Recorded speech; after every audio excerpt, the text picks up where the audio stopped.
दोस्तों एमका को लेकर काफी समय के बाद लेकिन बहुत ही शानदार अपडेट्स आ रहे हैं जो आपको ध्यान से सुनना चाहिए। मैं आपको सारी चीजें बड़ी डिटेल में बताने वाला हूं, बस आप नीचे कमेंट करके अपना ओपिनियन जरूर बता दीजिएगा इस सब पर।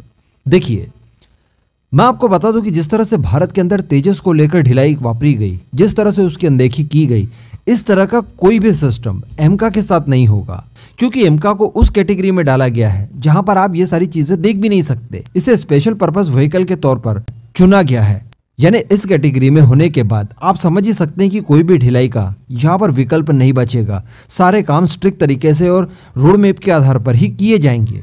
अभी दोस्तों यहाँ पर बताया ये जा रहा है कि ये जो परियोजना है यानी एमका परियोजना, इसमें 75% भारतीय सरकार वित्त पोषण देगी, यानी जितनी भी आर्थिक मदद करनी होगी इस परियोजना से संबंधित उसका 75% भारतीय सरकार देगी। वहीं पर 25% लिया जाएगा प्राइवेट फर्म से, जो कि इसके अंदर अपना कंट्रीब्यूट करेंगी।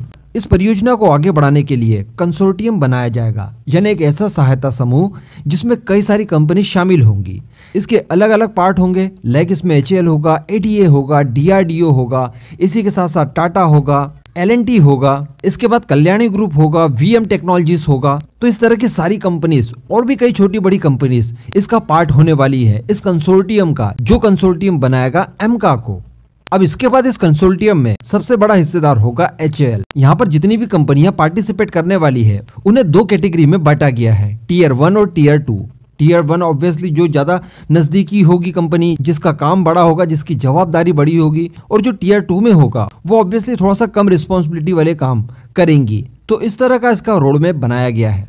इसी के साथ साथ इस परियोजना को आगे बढ़ाने के लिए कोयम्बटूर के डिफेंस कॉरिडोर में जमीन की पहचान कर दी गई है, यानी जमीन को आइडेंटिफाई कर दिया गया है कि इसी जगह एमका के लिए स्पेशल प्रोडक्शन यूनिट बनाई जाएंगी। वैसे इसके मास प्रोडक्शन से पहले दो टेक्नोलॉजी डेमोन्स्ट्रेटर बनने हैं, जिनका निर्माण कार्य होगा बेंगलोर स्थित HAL की फैसिलिटी में, यानी दो यहीं पर बनेंगे पुरानी वाली फैसिलिटी में, उसके बाद ये शिफ्ट कर दिया जाएगा एक नई फैसिलिटी यूनिट में। तो इस तरह से किसी दूसरी परियोजना का इम्पैक्ट इसके ऊपर नहीं पड़ेगा और ना ही इसका इम्पैक्ट उनके ऊपर पड़ेगा। तो कहा जा सकता है कि इंडिपेंडेंटली इसका काम चलता रहेगा। जैसा कि ADA और HAL ने कहा था कि भाई 15,000 करोड़ रुपए इस परियोजना में खर्च आने वाला है। इसको लेकर प्रस्ताव भी कैबिनेट कमेटी ऑफ सिक्योरिटी के पास भेजने की प्रक्रिया चल रही है, जल्दी ही इसको मंजूरी मिल जाएगी। और ये जो सारी चीजें मैंने आपको बताई, जो इसके डेवलपमेंट से लेकर मैन्युफैक्चरिंग तक की सारी प्रोसेस बताई, इसको वास्तविकता दी जाएगी 2022 के अंत तक, यानी 2022 खत्म होने से पहले इन सारी चीजों का निर्णय कर लिया जाएगा कि कौन कौन इसमें शामिल होगा, किसकी कितनी % हिस्सेदारी रहेगी, कौन कितना खर्च करेगा, किस तरह का कंसोर्टियम होगा, जो प्रोडक्शन यूनिट है उसमें क्या क्या चीजें अनिवार्य हैं। इन सारी चीजों का अरेंजमेंट 2022 में हर हाल में कर लिया जाएगा। उसके बाद दोस्तों बनेंगे इसके दो टेक्नोलॉजी डेमोन्स्ट्रेटर या दो प्रोटोटाइप, जिसके टेस्टिंग वगैरह चलेंगे, और उम्मीद जताई जा रही है कि 2027 से 28 के बीच में इसको मास प्रोडक्शन में उतार दिया जाएगा। क्योंकि यहाँ पर सरकार की तरफ से भी एक टाइमलाइन रखी गई है कि आपको किसी भी सूरत में 2022 से लेकर 2030 के बीच में, ये जो 8 साल का समय है, इसमें आपको प्रोडक्शन में इसको एंटर करवाना है।